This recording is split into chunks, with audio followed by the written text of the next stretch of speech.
It's me, Cel, and this is my mini bookshelf / mini library tour.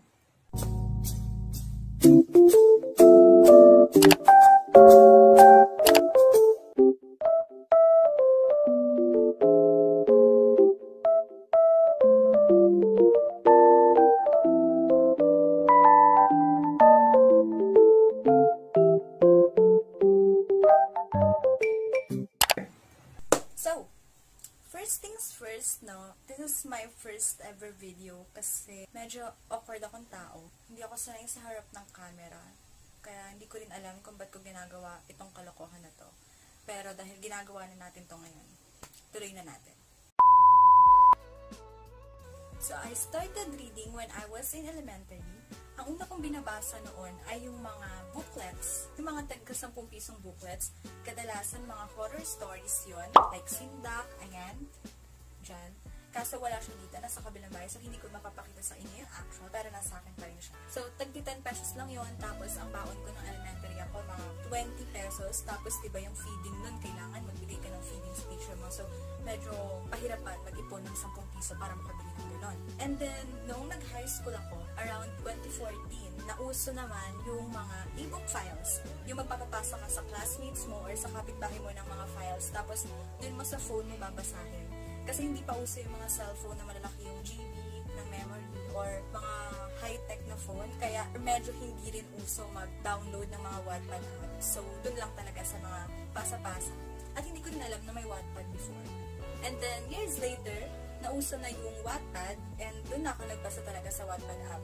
Medyo cringe pa yung mga binabasa ko nun, pero doon ako nag-start, so who are we to judge? One time, nasa kapitbahay ako kasi gala akong tao. Nanonood kami ng TV, tapos pinalabas yung Hunger Games sa TV. I find it very interesting and thrilling. And nakita ko sa National Bookstore yata nun. May libro pala nun. Gusto kong bumili kasi ang mahal. Nasa 500 yata ang isang libro. High school lang ako nun, wala akong pera. Pag magpapabili ka sa parents mo nun, hindi ka bibigyan. Sabi ko, paglaki ko, gusto kong magkaroon ng maraming libro.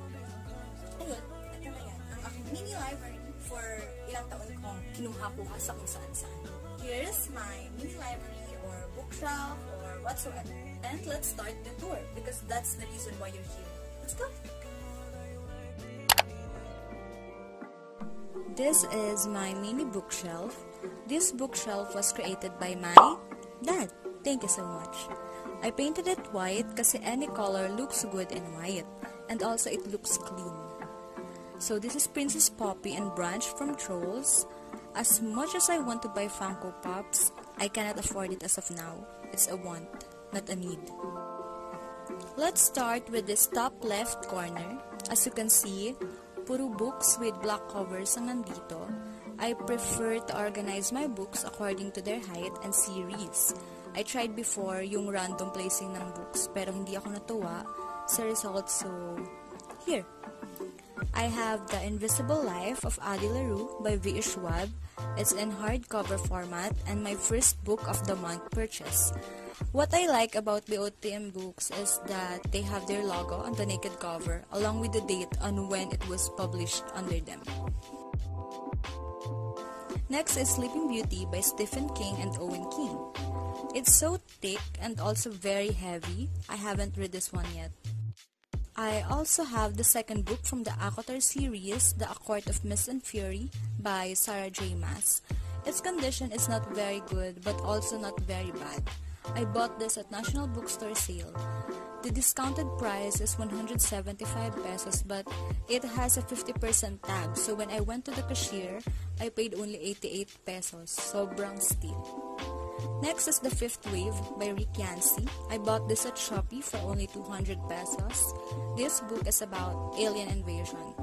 The second book in the series is The Infinite Sea. And the last book is The Last Star, which I also bought at National Bookstore for only 80 pesos. Go Set a Watchman by Harper Lee. It has deckled edges that I bought from book sale. Curtain by Agatha Christie. Twilight by Stephanie Meyer. This was given to me by my mom in around 2014 or 2015, so it holds a special place in my heart. New Moon is the sequel to Twilight. Lumang-luma na because I got this second-hand. Midnight Sun, also by Stephanie Meyer, the prequel to Twilight Saga. 13 Reasons Why by Jay Asher. Gustong-gusto ko tong basahin before when Netflix adopted it into series, pero hanggang ngayon hindi ko pa rin nababasa. My copy is the deluxe 10th anniversary edition with the author's signature. My bias in the MCU is Natasha Romanoff, so I got this Black Widow by Margaret Stoll. Next is All American Boys by Reynolds Kelly. The original price is 699 pesos, pero nakuha ko for only 60 pesos. Super duper steal.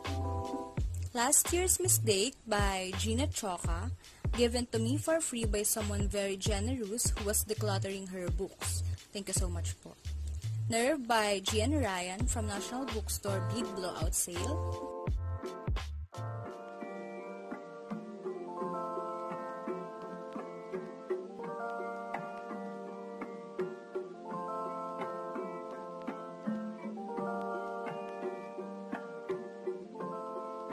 Let's continue with Fallen by Lauren Kate. Gusto ko ito basahin way back when I was in high school kasi ang ganda ng covers ng series, pero ngayon lang ako nagkaroon ng book. Actually, 2 books pa lang ang meron ako dahil ang hirap humanap ng hardcover edition nila. Fallen and this one, Torment. And the last one in this section, 3 Dark Crowns by Kender Blake. It has deckled edges and nakuha ko lang ng below 200 pesos.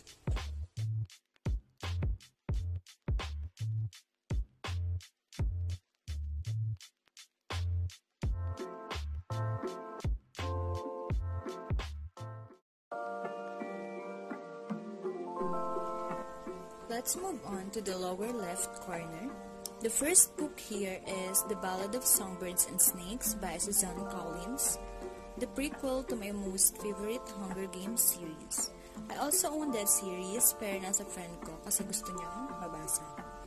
Then, The Harry Potter and the Sorcerer's Stone by J.K. Rowling, Harry Potter and the Chamber of Secrets, Harry Potter and the Prisoner of Azkaban, Harry Potter and the Goblet of Fire, Harry Potter and the Order of the Phoenix, Harry Potter and the Half-Blood Prince, and Harry Potter and the Deathly Hallows.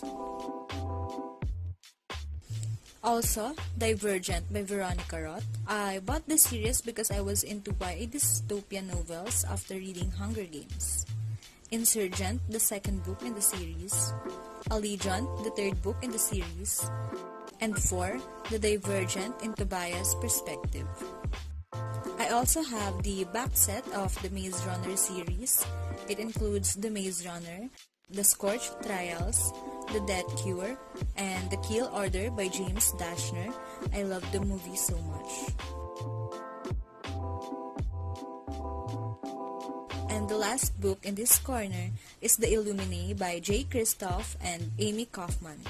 I love this hardcover edition because I think the designer or designers were very creative to come up with this idea. So gorgeous. May mga nakasiksik rin na papers sa dulo. Here's the poster from the Maze Runner box set. Ayan.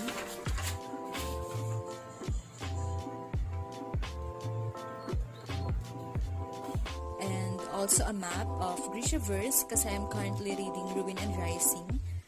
Plus, a thank you mom doodle on the other side of the paper kasi ginamit ko before we ended our class kanina. Here in the lower right corner is another young adult novel, still with random genre. Let us start with the Selection series by Kira Cass.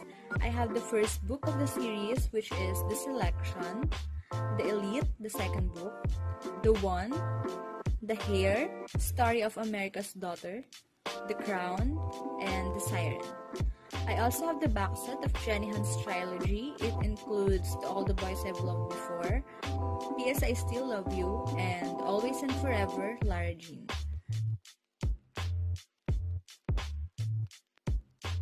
American Royals by Catherine McGee, Fireworks by Katie Cotugno, The Gravekeepers by Elizabeth Byrne, Sight by Neil Shusterman, my favorite read of 2020, the third book of Sight, which is The Tall. I don't have the second book yet, The Thunderhead. At the back, I have a coloring book and some movie companions. I have the official coloring book of the Selection series. I love this one because the drawings inside really show the scenes from the story and some quotable statements. I haven't finished coloring this one yet. I'm still on the first page. I hope you can see my colors. And then the Hunger Games movie companion that I also love.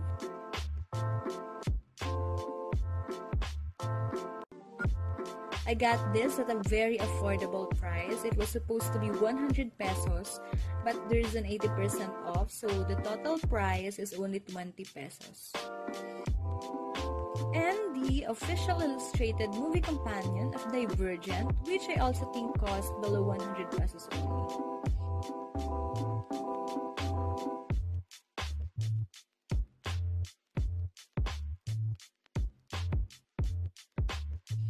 Next is The Red Queen by Victoria Aveyard, followed by its sequel, The Glass Sword. Between the Lines by Samantha Van Leer and Jodi Picoult. I love the illustrations inside.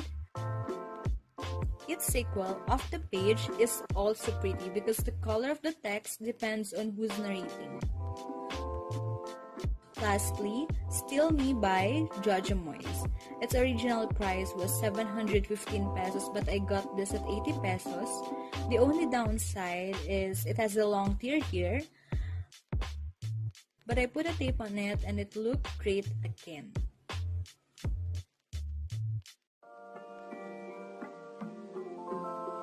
On the upper right corner are my classic books with some paperbacks and Filipino novels. Let's start with the classics.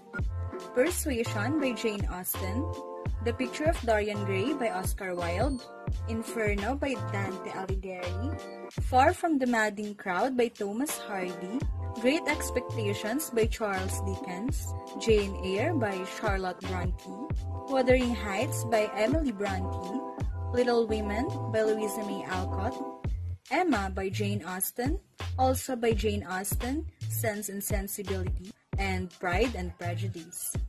At the back are some local books like Slaughter High from Wattpad, MacArthur and Stainless Longanisa by Bob Ong. Then Bites, a collection of vampire stories from various international authors.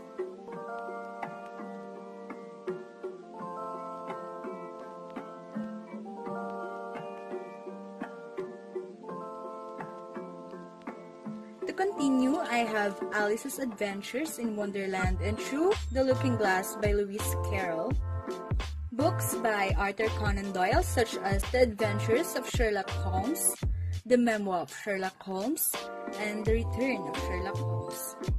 I also have Haruki Murakami's Kafka on the Shore that I badly wanted to read but I haven't started yet.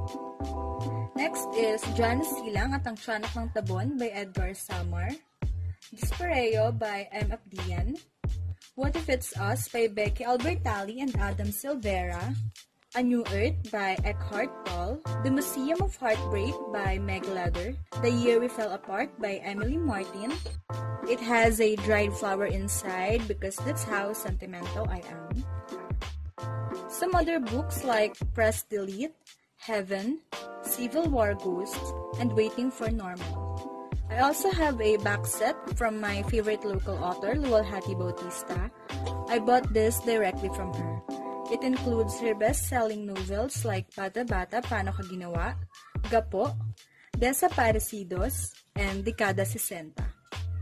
All these books have a dedication from her with my name. The Grooming of Alice, a book from my childhood, biography of Martin Luther King Jr.,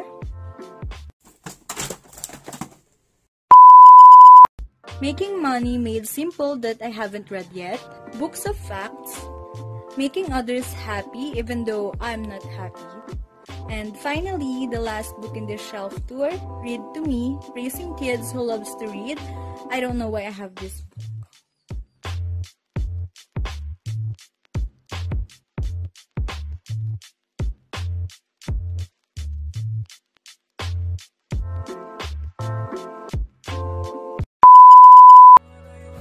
So, yay! Tapos na tayo. Thank you so much kung nakaabot ka sa puntong ito. So, ayan, nakita nyo na hindi pa naman ganoon karami or hindi ganoon kakumpleto, lalo na yung mga series ko. So, sana next year, more books to come to us. So, thank you so much for watching, and kung hindi ko alam kung masusundan pa to, kung matutuwa ko sa sarili ko sa harap ng camera. So, thank you!